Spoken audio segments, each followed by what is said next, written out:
जैसा कि हमने लास्ट एपिसोड में देखा था, मॉन्स्टर हंटिंग टीम का सामना बंदूक चलाने वाले गॉब्लिन्स से हो गया था, पर थोड़ी मशक्कतों के बाद इन्होंने इन सबको भी हरा दिया था। एमसी ने इनकी गन्स को भी अपने रजिस्टर कर लिया था और उसने ये डिसाइड किया था कि जिन लोगों की लॉयल्टी हाई होगी सिर्फ उन्हीं को ये गन देगा। तो उसने पहली गन दी थी बबलू को, जिसके बाद वो सीओजन के साथ बाहर घूमने के लिए आया था। तो मॉन्स्टर हंटिंग टीम भी सीओजन की फैमिली के साथ साथ वहाँ के सर्वाइवर्स को भी रेस्क्यू करके ले आई थी। एमसी को इतने सारे लोगों को देखकर थोड़ी सी चिंता होने लगती है कि इतने सारे लोग एक ही यूनिट में कैसे रहेंगे। तो 2-3 और यूनिट्स इन तीनों को दे देता है, जिसे सुन के यहाँ पर सीओजन बहुत ज्यादा हैरान हो जाती है। फिर वो पूरे उत्साह के साथ कहती है कि अब वो और भी ज्यादा मेहनत करेगी। फिर हारियन इसके पास आती है और एमसी को कहती है कि मुझे माफ करना, मैं अब इस पार्टी को छोड़ना चाहती हूँ। जो सुन के किम भी बहुत ज्यादा हैरान हो जाता है और यहीं पर ही हमारा पिछला एपिसोड खत्म हो गया था। पर कहानी शुरू करने से पहले anime 01 feather gaming RPB anime pro Goku black fire Gojo, thank you for joining our membership, thank for supporting the channel. आज का एपिसोड भी इसी सीन से शुरू होता है जहाँ पर हैरियन एमसी से फिर से माफी मांग रही होती है कि मैं सच में तुमसे माफी मांगना चाहती हूँ, पर मैं ये पार्टी छोड़ रही हूँ। और ये सब सुनने के बाद अपना एमसी की तो बोलती बंद हो जाती है। उसे तो कुछ समझ में नहीं आता कि वो अब इसको कैसे शांत कराए, उसे कैसे मनाए। आखिर वो भी तो तुम्हारी तरह इंट्रोवर्ट बंदा है, तो तुम तो समझ ही सकते हो कि उसे तो कुछ समझ में ही नहीं आ रहा होगा। और इधर हेरियन तो इतने ज्यादा डिप्रेशन में चली गई थी कि वो बार बार अपने आप को ही कोसे जा रही थी कि मेरी एबिलिटी वो तो बिल्कुल भी पार्टी में स्टैंड आउट भी नहीं करती है। मैं बार बार यही सोच रही हूँ कि अगर मैं पार्टी में नहीं भी रही तो सब कुछ ठीक ही होगा। एमसी इसकी बातें सुन के ये समझ जाता है कि ये सब तो बस छोटे मोटे बहाने हैं, इसका जरूर पार्टी छोड़ने का कुछ और ही बड़ा रीजन है। तो वो कहता है कि तुम मुझसे ऑनेस्टली बात कर सकती हो। जो सुन के अब हेरियन का पेशेंस टूटने लग जाता है और वो एकदम से चिल्लाने लग जाती है कि मैं बहुत ज्यादा डर रही हूँ। एकदम से इसको चिल्लाते देख के तो एमसी थोड़ा बहुत घबरा जाता है और वो एक कदम पीछे हट जाता है। इधर हेरियन तो पागलों की तरह चिल्लाने लग जाती है कि मुझे बहुत ज्यादा डर लग रहा है, मैं इतनी ज्यादा डर रही हूँ। गोब्लिन्स कितने ज्यादा डरावने थे और ऑर्क्स भी, और आज जिस जायंट स्नेक से मेरा सामना हुआ वो भी कितना ज्यादा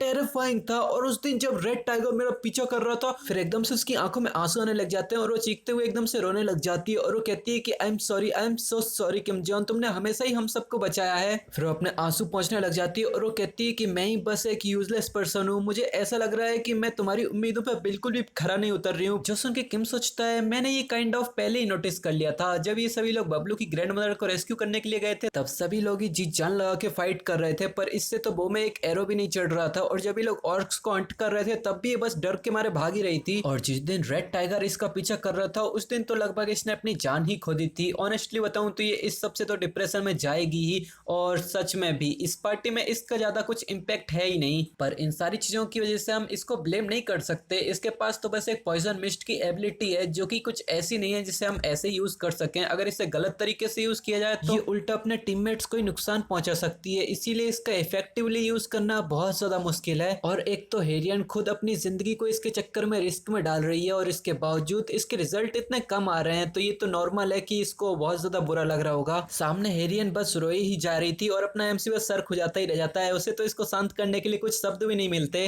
और अगर तुम ध्यान से सोचो तो अपना एमसी तुम लोगों को खुद से ही रिलेटेबल नहीं लग रहा होगा, इसकी जगह पर तुम होते तो तुम भी यही सब करते रह जाते। पर सच सच बताऊं तो इसकी वजह से ये मानवा थोड़ी सी बोरिंग भी लग रही है। बिल्कुल कुछ अच्छा अच्छा करे तो थोड़ा बहुत मजा भी तो आए। वैसे इसके बारे में तुम्हारा क्या ओपिनियन है अपना कमेंट सेक्शन में बताना। इधर किम को एक आइडिया आ जाता है और वो कहता है ये तो एकदम परफेक्ट हुआ, मुझे भी एक हेल्पिंग हैंड की जरूरत थी। जो सुन के हेरियन भी अपने आंसू पहुंचने लग जाती है और वो कहती है हाँ क्या मतलब। तो अपना एमसी चेयरफुल दाबिन के बारे में सोचते हुए बताता है कि तुम्हें 21st फ्लोर की शेयर्ड फैकल्टी में से किम दाबिन के बारे में तो पता ही होगा। फिर वो थकी हुई किम दाबिन को एक इंजर्ड पर्सन की मदद करते हुए सोचता है और वो बताता है अभी के लिए वो अकेले ही पूरे 21st फ्लोर पे सब कुछ हैंडल करती आ रही है और ऐसा लगता है कि ये सब कुछ उसके लिए बहुत ज्यादा मुश्किल हो रहा है। और मैं ये सोच रहा हूँ कि ऐसी शेयर्ड फैकल्टी में बस 21st फ्लोर पे ही ना रहने दूं, बल्कि ऐसी फैकल्टी में हर फ्लोर पे बनाऊं और इन सबको मैनेज भी करवाऊं। तो मैं ऐसे ही एक भरोसेमंद व्यक्ति को ढूंढ रहा था जो मेरे लिए ये काम कर सके। मेरे ख्याल से हेरियन मैं इसके लिए तुम्हारे ऊपर भरोसा कर सकता हूँ, क्या तुम इसके लिए मेरी मदद कर सकती हो। पर हेरियन देखने से अब भी बहुत घबरा रही थी और वो कोई जवाब नहीं देती, जो देख के अब अपना एमसी थोड़ा सा ऑकवर्ड फील करने लग जाता है और वो अपने कान खुजाने लग जाता है। किम इधर उधर देखने लग जाता है और अपनी नजरें फेरने लग जाता है और वो इससे कहता है अगर कोई बंदा हिल डोल के थोड़ी बहुत मदद करवा सकता है तो मुझे नहीं लगता वो यूजलेस कहलाएगा। और हेरियन की एबिलिटी तो सच में बहुत ज्यादा पावरफुल है, ये तो पॉइजन कंट्रोल कर सकती है, ये एबिलिटी सच में एक दिन जरूर साइन करेगी, मुझे पूरा भरोसा है। फिर वो थोड़ा सीरियस फेस के साथ कहता है अगर बाहर साइट पे जाके काम करने के लिए थोड़ी बहुत प्रॉब्लम आ रही है, मुश्किलात हो रही है, तो अंदर भी तुम अच्छे से काम कर सकती हो कुछ समय के लिए। और जब वो दिन आएगा जब हेरियन की पावर की हमें दोबारा जरूरत पड़ेगी तो मैं फिर से तुम्हारे ऊपर ही भरोसा करूंगा। और वो ये बोलते हुए सीधे ही हेरियन के सामने झुक गया था, जो देख के हेरियन भी बहुत ज्यादा हैरान हो गई थी और वो सोचती है क्या ये मेरे सामने सामने ऐसा क्यों झुक रहा है। फिर वो एक स्माइल के साथ सोचती है तो मतलब कि मेरी अब भी थोड़ी बहुत वैल्यू है, मतलब मैं पूरी तरह से यूजलेस तो नहीं हूँ। इससे हमें साफ पता चल रहा है कि अपने एमसी के पास किसी को कंफर्ट करने के लिए तो कोई एबिलिटी नहीं है, पर किसी को उम्मीद की किरण देना एमसी को अच्छे से आता है।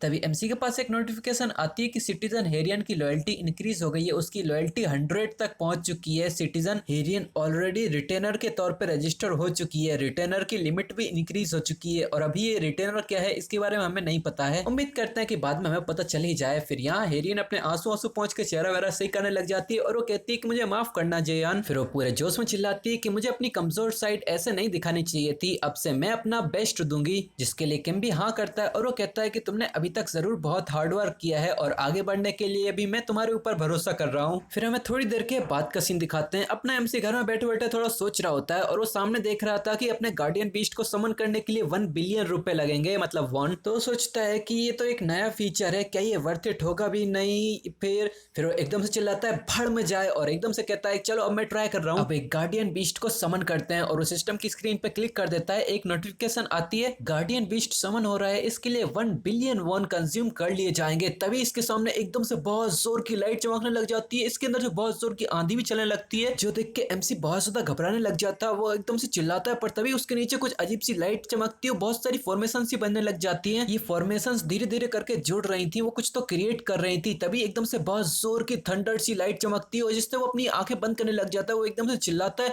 पर तभी हमें सामने दिखाते हैं उसकी खिड़की में लाइट कम होने लग जाती है और नीचे बहुत ज्यादा एक चमचमाता हुआ अंडा रखा था। देखने से ये किसी ड्रैगन का अंडा लग रहा था क्योंकि इसके ऊपर स्केल्स से भी बने थे। फिर एकदम से उसके अंदर से बहुत ज्यादा लाइट चमकती है, देखने से लग रहा था कि वो फटने ही वाला है। उसके सामने के कुछ स्केल्स तो टूट भी गए थे। एकदम से उन स्केल्स काटने के बाद बहुत जोर की लाइट चमकती है, एमसी भी बहुत जोर से चिल्लाने लग जाता है। और यहाँ पर हमें दिखाते हैं कि उसने अपना मुंह बंद कर लिया है, पर वो जब वो बगल में देखता है वो बहुत ज्यादा हैरान हो गया था क्योंकि अब तो लाइट भी कम हो गई थी। फिर हमें एक क्यूट सी आंख दिखाते हैं और बहुत ही प्यारे से फर दिखाते हैं और हमें इस फॉर्मेशन के अंदर एक बहुत ही प्यारी सी पंछी को दिखाते हैं जो कि बहुत ही प्यार से एमसी की तरफ देख रही थी। फिर वो अपनी अल्टीमेट आइज को ओपन करके इसकी इंफॉर्मेशन चेक करने की सोचता है तो वहीं पे एक नोटिफिकेशन वो बताते हैं ये सेमजोको प्रजाति का कौवा है और ये लेवल 1 पर है। भाई ये किस एंगल से कौवा लग रहा है, ये तो मुझे कोई प्यारा सा पंछी लग रहा है।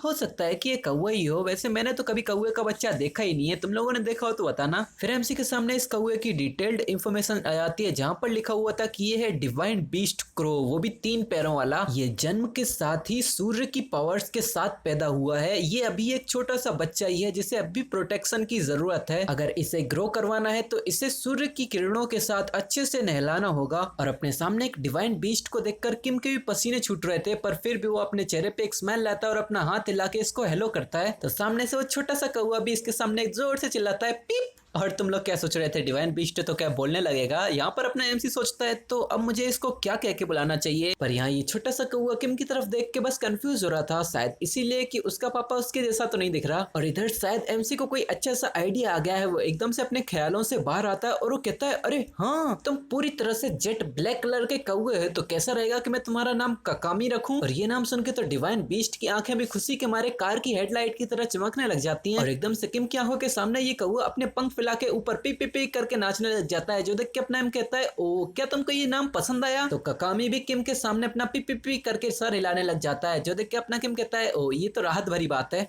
और मैंने इसी सीरीज में ककामी नाम किसी और के मुंह से भी सुना है, शायद से मून के मुंह से, वो भी तो कौवे कंट्रोल कर सकता है। चलो छोड़ो, इधर ये कौवा उछल कूद करते हुए एमसी के सामने पी पी पी पी करने लग जाता है, जो देख के अपना एमसी थोड़ा सा गैस करने लग जाता है और वो कहता है क्या तुम्हें भूख लगी है? तो ये कौवा एक बार बीप करता है, जो सुन के किम समझ जाता है कि ये भूखा है। फिर हमारा सीन चेंज होता है, हमें दिखाते हैं कि एमसी उसके सामने एक चिप्स का पैकेट ले आया है और ये कौवा बड़े मजे से चिप्स खा रहा है और थोड़ी सी चिप्स खा के उसका पेट भर जाता है। वो एक डकर मारता है और डकर मारने के तुरंत बाद ही हमें उसके खर्राटों की आवाज आने लगती है। लिटरली वो थोड़ी देर में सो गया। फिर एकदम से वो 3 पैरों वाला कौवा पीछे का पीछे ही गिर जाता है सोते सोते, जो देख के अपना एमसी थोड़ा सा परेशान होने लग जाता है। देन वो नीचे आके इसकी तरफ देखने लग जाता है और वो एक गहरी सांस छोड़ते हुए कहता है लगता है तुम्हारी देखभाल करना आसान नहीं होगा। तभी हमें दिखाते हैं उसकी नजर कहीं और जाती है और हमें दिखाते हैं उसके सामने एक नोटिफिकेशन आई थी जहां पर ककामी का लेवल इंक्रीज हो चुका है, ये बताया गया था। और पता नहीं कैसे इसका लेवल इंक्रीज होने की वजह से सोलार जनरेटर की एफिशिएंसी 100% से इंक्रीज हो गई है। फिर हमें सोलार जनरेटर की न्यू इन्फॉर्मेशन दिखाते हैं। ये एक ऐसी फैसिलिटी है जो सोलार पावर का इस्तेमाल करके इलेक्ट्रिसिटी जनरेट करती है और ये एक दिन में 80,000 से 100,000 वॉट तक की इलेक्ट्रिसिटी जनरेट करती थी। पर अब इसमें 100% और ऐड हो गया है और कभी कभार जब इससे ज्यादा इलेक्ट्रिसिटी जनरेट हो जाती है तो ये सीधा ही एमसी के वॉलेट के अंदर रिफंड हो जाती है। पर ये पढ़ के एमसी बहुत हैरान हो गया था, उसकी तो बोलती बंद हो जाती है। फिर वो सोचता है क्या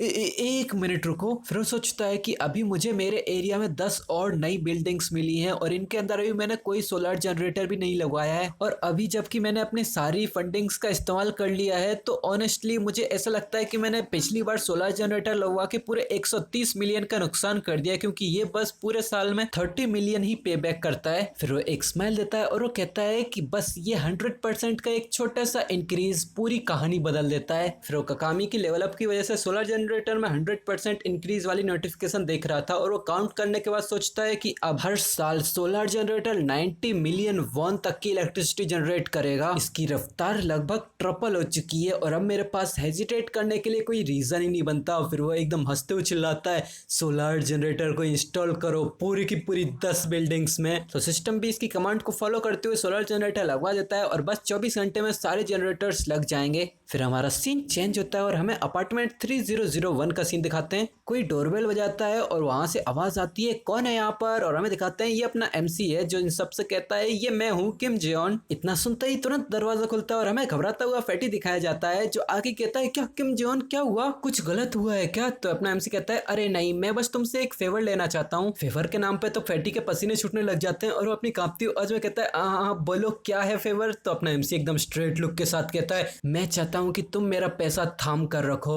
फिर हमें समझ में नहीं आता कि ये लोग क्या बात कर रहे हैं और पर ये कुछ तो बात करते जा रहे हैं। पर ये बात सुन के यहाँ फैटी बहुत ज्यादा हैरान हो जाता है, उसका चेहरा एकदम सड़े हुए सुअर के जैसा बन जाता है, वो जोर से चिल्लाता है, क्या? पर फिर वही बात हो गई ना यार, अब ये चैप्टर खत्म हो गया, अब अपने को समझ में नहीं आएगा कि इसने क्या बात की और ये क्या आइडिया लेके आया है। हाँ चलो छोड़ो, ये राइटर ऐसा ही है, हमेशा अपने को सस्पेंस में छोड़ के चला जाता है। पर फिर भी अगर तुम लोगों को ये वीडियो पसंद आई तो वीडियो को लाइक कर देना, चैनल पर हो तो सब्सक्राइब करके रख लेना और मिलेंगे दोस्तों नेक्स्ट एपिसोड, तब तक के लिए बाय।